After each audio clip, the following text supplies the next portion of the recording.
We are on the sidelines with Mr. Bob Bellacicco tonight. Bob, a lot of high school sports to cover today. Yeah, lots going on in the high school scene. Let's start with Ursuline College tonight. Last night, I think I witnessed the team that is ready to play for the provincial championships.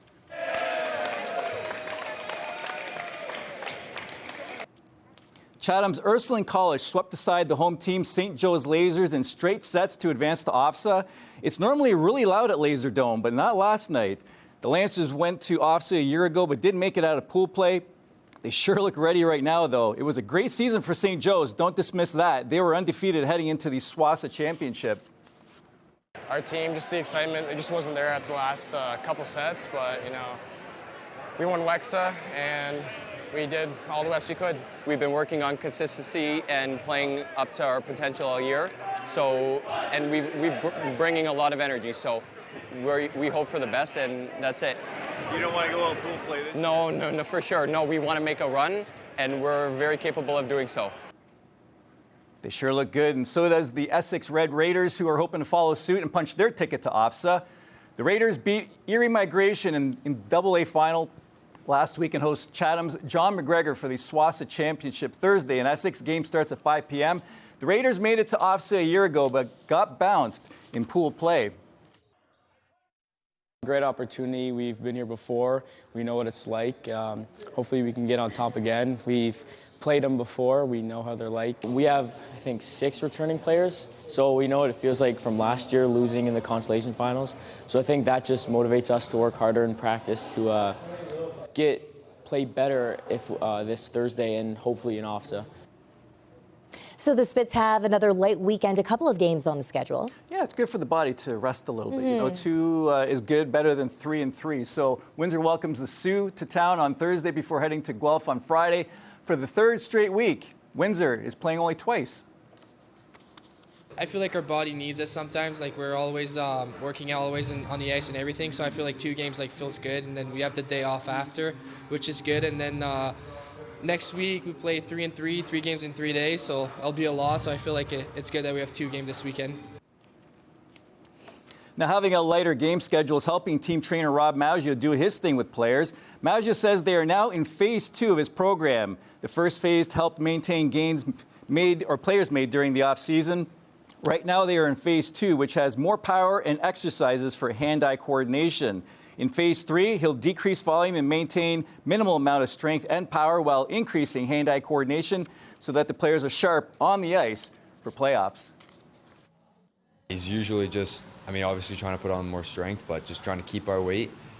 We came in after summer, he wants to keep that. I think it kind of gets your brain turned on and gets you kind of reactive. I think it does work, yeah. You want to make sure that you're taking those phases and that on that 3rd level, that 3rd phase, that they're ready for long runs. Those look like some intense workouts there, Bob. Okay, so also a lot of excitement at the University of Windsor, the men's volleyball team right now. Yeah, men's volleyball and women's volleyball actually are doing very well. Both men and women are 4-0 to start the season. For the men, this is an exciting time because they are hosting nationals this spring. Now, last spring they hosted the OUA final at the Toldo Lancer Center, and it was bumping. Windsor lost to Queens in that game, though. Lancers are ranked 4th in Canada right now, and as hosts of the national championships with a guaranteed berth, they are doing their best not to think too far ahead.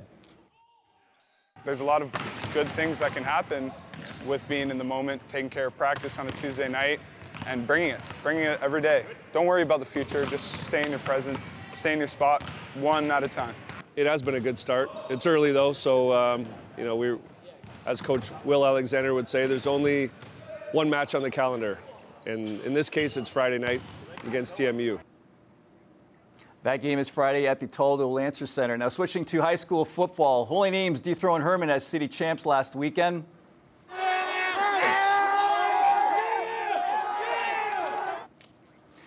A happy time right there. The Knights stunned the Green Machine with 3 touchdowns in the 2nd quarter and cruised to a 31-13 win. The star of the game was quarterback Stephon Morgan, who scored all 4 of Holy Name's touchdowns. They will host SWASA AAA final at St. Clair's Acumen Stadium Tuesday night. Herman will host the AA final on Tuesday as well. You just got to approach it with an even greater mentality than you did WEXA.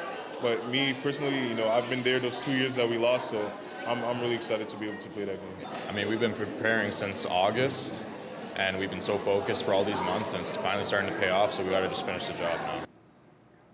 Now, the Tecumseh Vista senior girls basketball team got the job done. The Vortex beat North Star to repeat as WEXA champs, and a visitor dropped in to help celebrate.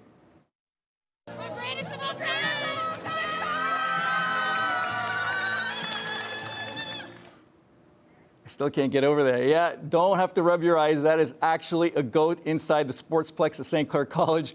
A parent brought the goat to head coach Melanie Cardinal after the game, after they repeated as WEXA champs. Vista is at North Lambton right now as we speak, playing for the SWASA Championship.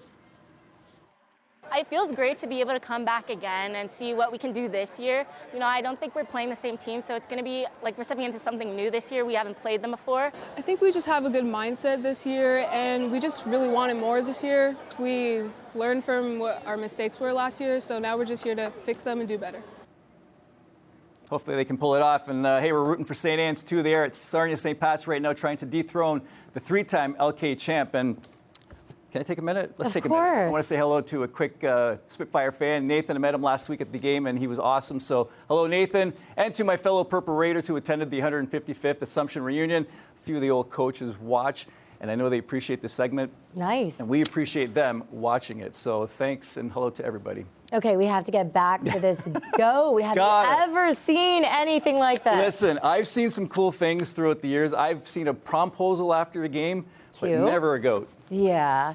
Hopefully they take him out to the grass in case he needs a washroom break or anything like that. Would be good. Okay. Bob Bellacicco with On the Sidelines tonight. Thank you so much, Bob. You got it.